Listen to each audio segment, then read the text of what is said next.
Hello my loves!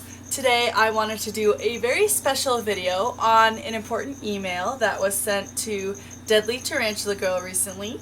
I thought this information was so important, I just wanted to read you the email. This came from Mr. Zachary Morrow, somewhere in Texas. I just discovered your YouTube channel yesterday, I believe. I've been searching the deepest, darkest corners of the internet to educate myself on owning a tea, but right now my biggest hurdle is that my wife is not in support of having a tea in our house. I have no interest in handling the spiders or playing with them. I just think they are beautiful and would love to have one to watch, feed, and learn about. My wife is just scared of things like spiders, roaches, or anything that goes bump in the night. But I know if we got one, she would get used to it over time and might even end up liking it, which most people do. My question to you is, what is the best way, in your opinion, to warm someone up to the idea of tea ownership who might not be so willing to be a part of it? Keep up the great videos. Sincerely, Zach from Texas.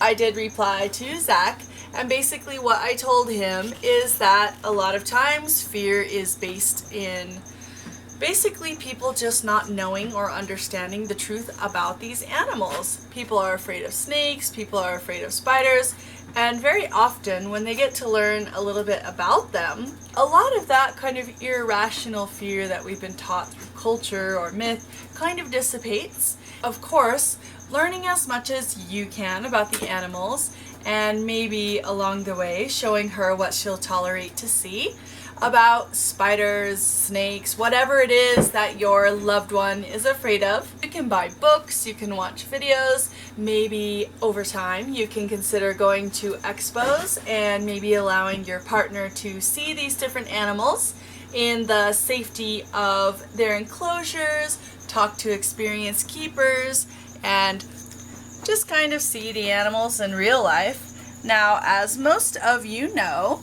these animals really are just innocent and beautiful creatures. They are generally very passive. They're amazingly beautiful.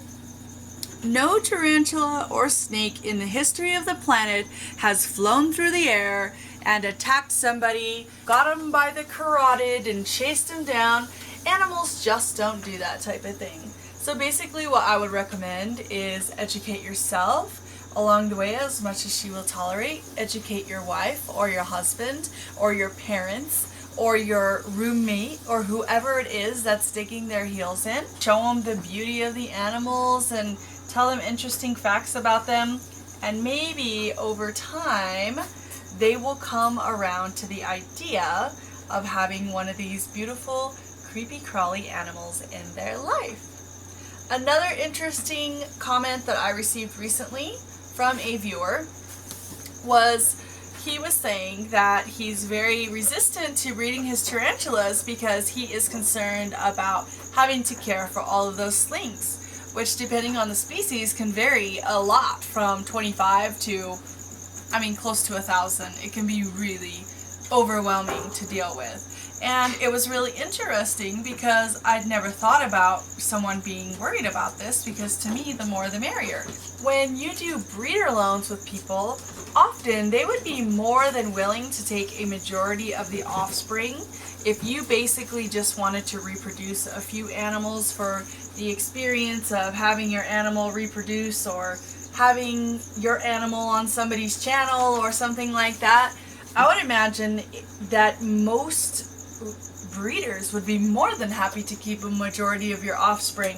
I know I certainly would. Sometimes people send me pairs because they're not confident in their breeding abilities, or if I'm lacking a male or a female, they'll send me the missing one, and I always do a 50-50 split.